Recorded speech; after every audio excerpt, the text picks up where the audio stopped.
Hi guys, how are you doing today? Ready for some drama I have for you today? The first one is a crazy one. Made my blood boil. It's about OP's wife, who demands OP sleeps on the couch until he buys their daughter a new car. Enjoy the stories, guys, and don't forget to like and subscribe. And of course, don't forget to leave a comment. I've been married to my wife Kathy for 19 years. We met in college. She didn't want to get married during college, but we agreed to have the wedding and then wait until she graduated to have children. Of course, this happened very quickly, within months.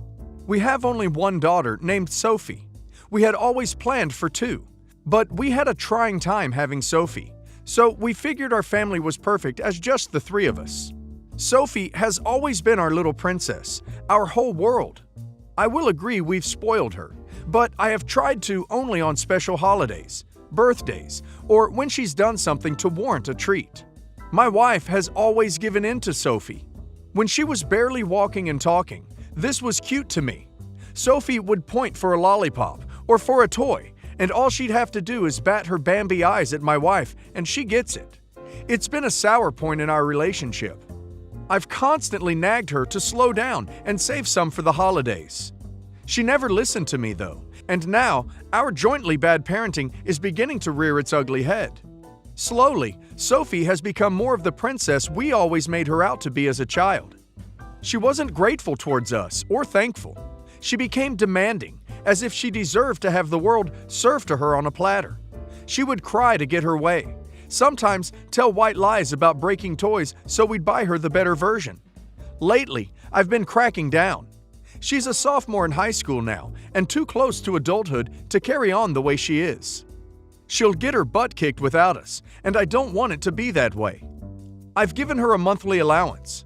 I gave her $100 and told her to budget it or save it if she wants something. My wife doesn't want her working while she's in school, so this is my way to try and teach her self-reliance with money. That only lasted for about 3 months, maybe. She'd come to me complaining by the 8th or 9th that she was out of money and needed some to get pizza after school with her friends. I told her she was out of luck, and then got an earful from my wife demanding I let her enjoy herself. I tried not to give in the first time. It led me to being iced out by both women in the house for about 48 hours before my wife got fed up and would wake me up while I was sleeping, or flush the toilet while I was in the shower until I gave her money to go to the mall. It leads to fighting and me on the couch. When she turned 16, it was hell. It's been a hellish year. My wife demanded we buy her a new car so she doesn't get stranded anywhere. I say no way. I'm a car man. I spent my teens finding lemons and flipping them for fun with my dad. An early 2000 Civic or Camry would have been perfect. I took Sophie to look at a 2007 Civic, and she literally broke into tears on the lot about how ugly it was, and "Daddy, how could you?" My wife panicked over her tears and told her I was joking, and the actual car was across the lot. Takes her right up to a 2014 BMW. My wife makes her get into the driver's seat and then tells me the decision's been made. Well, that BMW was purchased in March of 2016. She only had it until August. We live in the back of a neighborhood. She ran a stop sign and T-boned a truck before even getting to the main road. She tried to lie about it too. She claimed the truck was speeding and the driver was distracted. The truck belonged to a company, however, and the dash cam on the front shows Sophie not even attempting to stop. I grounded her for 6 weeks. I tried to push my wife to make her agree it's time for a job. The BMW was purchased on a loan I made from the bank. I was still on the hook for $20,000 plus, even with the car being totaled out. My wife refused to hear it. She defended that Sophie was learning herself. That led to a huge fight. I was near the edge of psychotic breakdown. It felt like in that month. My wife iced me out. We literally did not talk for 4 days. I slept on the couch. Sophie came home hours after school ended, smelling like restaurants in the mall. I felt like going to work was a waste. It was all counterproductive. My money belonged to someone else before I even made it. By October, my wife was getting pissed that I hadn't bought Sophie a new car. I refused to. My wife told me I was acting like a jerk and asked me to remember my teenage days when all I wanted was a car to cruise with my friends. It's not fair Sophie has to ask for rides. It's not fair her mother still has to pick her up from school. I slept on the couch for 2 more weeks before my back went out and I really needed to lay on the full mattress. She refused to let me in until I agreed to buy a car. I tried lasting 2 more days until the pain was too much. In November, Sophie was driving a new Lexus. Now it's Christmas time. My back's barely recovered. I'm sleeping on the couch again, and I've taught my daughter nothing. I feel like I'm failing as a parent, and I don't know what to do.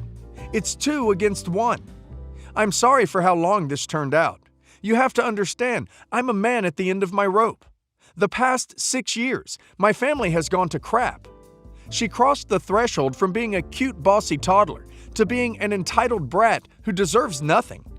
I'm going to dislike my daughter, and I hate myself for it. OP could get a divorce. It's too late for Sophie. OP and OP's wife have prepared her terribly for real life, and if she doesn't fix it herself, Sophie is doomed for failure. But at 16, you no longer can change what you've spent all that time ingraining in her. In 2 years, she's legal, and she's going to take full advantage. If OP gets a divorce, he will get a few benefits. 1, a bed of your own, and 2, opinion for a no will cost more, because everything will have to be negotiated with a lawyer. But it's hard. Like, Sophie is a major by the time OP is done, so OP will only have to fight over college with his wife. Sophie is going to cost OP and his wife so much more if they stay together. This expectation of princess won't stop, and OP's wife will continue to bulldoze. So OP needs to either accept that this is how his family is, or leave. I don't think couples counseling is going to work out, because this is so long-term, and OP's wife thinks she's so absolutely right. Sophie will be a victim, because OP's wife thinks and has thought all these years that her ego as best buddy is more important than equipping her child. Perhaps OP should put Sophie in some counseling, because when she hears no and mommy and daddy don't have power, there will be a lot of tears. I'm seriously considering breaking up over this, and I'm not sure if I'm exaggerating or not. My fiancé Brian and I live 10 hours away from my parents and siblings, so he hasn't spent a lot of time with them. I am very close to my family. I have 3 younger siblings, aged 12 through 16, that I love to bits. These kids mean the world to me. Brian hasn't celebrated Christmas ever. His parents doesn't do anything for it. And he hadn't attended my family events due to various reasons. Work or other events prevented him from joining me. But this year I thought we could finally spend it with my family. This meant a lot to me, and he knew how excited I was about it months in advance. The kids were calling me regularly to check things with me, and he could see how much it meant to them too. Yet, 3 weeks before we were meant to leave, he tells about this holiday trip that's on sale and that we should take it up. How I always spend Christmas with my family and not with him. He has always been invited. He then goes on about how I'm not religious, so why do I even bother with it? Now, Christmas to me is not about religion. No one in my family is religious. It's more about tradition and bringing us together as a family. We all cook together, eat together, laugh together, give each other little gifts, play games, and just having a good time. I tell him that I'm not going to change plans in such short notice, just because he found some sale on a trip. He's free to do as he wishes, but I'd like to spend it with my family. Well, we finally attend. We were spending a few days here. I thought things were going to be great. The kids and I start cooking and doing the prep work. The kids were being a little bit cheeky and trailing the foods just to make sure they measure up. Nothing new, and I actually account for this knowing that, but I still love calling them out when they're sneaking some away as they start giggling and come up with some really creative reasons. Well, Brian got really annoyed and started yelling at the kids that they are sneaky, lying brats and gave them a lecture on how rude it is to steal food. I was shocked, pulled him aside and told him that we were all clearly just teasing each other and how there's plenty of food. He was clearly irritated, but kept quiet the rest of our time there. He didn't even thank my family for having us over. No, nothing. He was cold and distant the entire time, and despite our efforts to get him to join us, he just stayed on his phone the entire time. When we finally left, he started off again, telling me my family is loud, the kids are spoiled, selfish brats with no manners. He couldn't be any more wrong.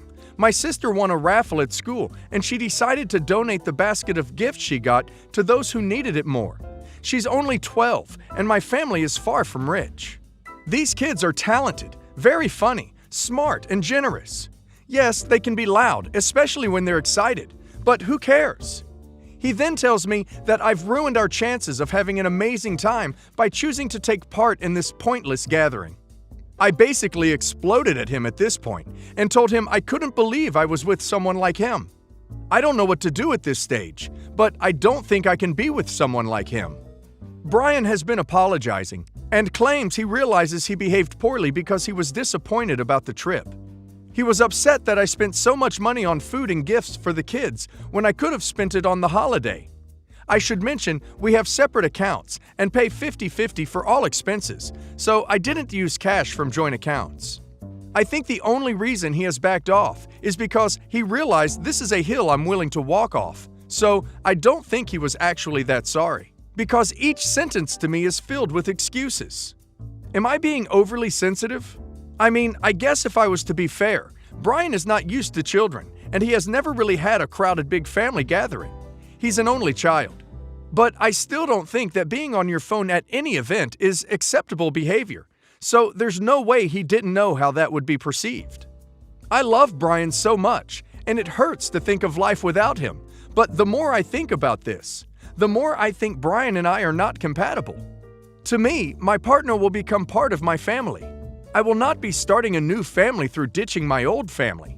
Am I wrong? Note: I think people are thinking of hundreds of people, so I should clarify that this wasn't the case. It was just my immediate family, parents and siblings there. OP's boyfriend is not family-oriented, unless he is willing to make an extreme change to his behavior, which is increasingly unlikely. There will be an issue throughout their relationship going forward. Every Christmas, every family occasion, every time OP prioritizes her family, as she did with refusing to change plans, he will behave in a way that makes OP feel uncomfortable. It might be a pout, it might be a tantrum, it might be a little comment about how he doesn't understand why OP wants to do Christmas every year. He will probably never understand why this is important to OP. They both have different values when it comes to family, and this actually makes them incompatible. So OP really needs to consider, is it worth staying together? My mother-in-law and I don't really get along, but we've managed to be civil over the years. The best thing I did was drop the rope and realize we didn't need to like each other. She wants to see her son, and not me. I encouraged my husband to see her whenever he wants, though honestly, I think he sees her too much, because he goes over there multiple times a week.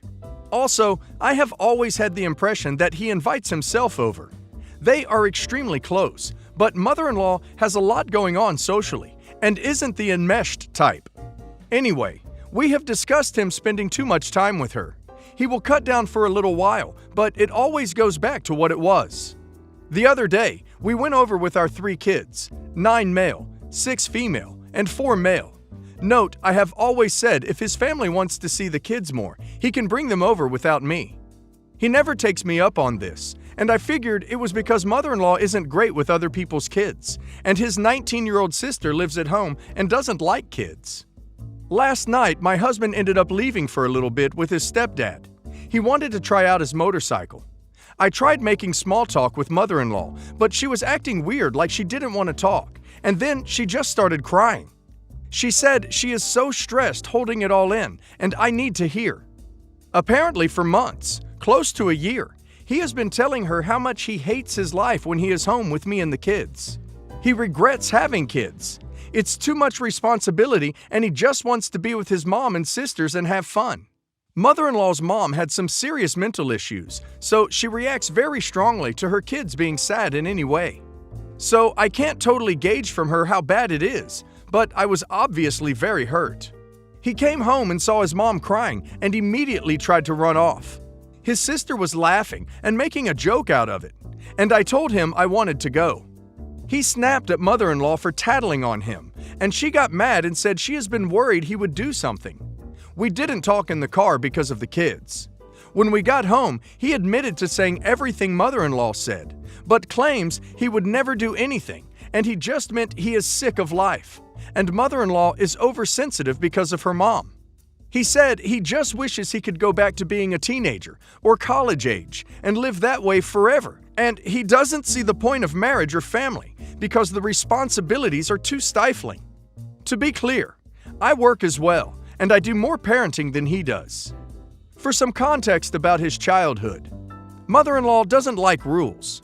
Everything was about having fun all the time. His stepdad is pretty well off and spoiled the hell out of the kids, and his two sisters are significantly younger, so they are still in the stage of having no responsibility. He does express jealousy sometimes when we are doing stuff like taking the kids to extracurriculars and appointments, and his sisters are out on their dad's boat. He talks all the time about how sister-in-laws, 21 and 19, are so lucky. He even said his stepdad is lucky because his mom doesn't nag. I'm so hurt and angry right now. I don't know where to go from here, though marriage counseling is non-negotiable at this point. He's allowing himself to slip here. Is it depression? In part. And in part, it's a lot of personal entitlement and issues with boundaries and responsibility. OP didn't trap him into family life. He chose this, and he doesn't show up for it. I'm sorry, OP has 3 kids, and he's over at his mom's multiple times a week. How does he have time for that? The answer is, at OP's expense. If this carefree life is so important to him, why doesn't he try to create this for his kids with quality family time? Why doesn't he share the load more equally so his partner can enjoy that relaxation too? This selfishness is a major character flaw. It's not just a symptom of depression. He needs to get himself into therapy, and OP needs to make an appointment as a couple, because he isn't showing up. He's going to mom's to pretend to be a teen. But he chose this life, and he must show up for it. He needs to learn boundaries, and he needs to learn balance, and he also needs to learn compassion.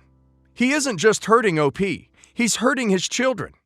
This isn't Dad sometimes has social time without us. This is Dad bails a few times a week to pretend we don't exist. And while it's nice to imagine they don't see that, kids are perceptive, and they will feel it.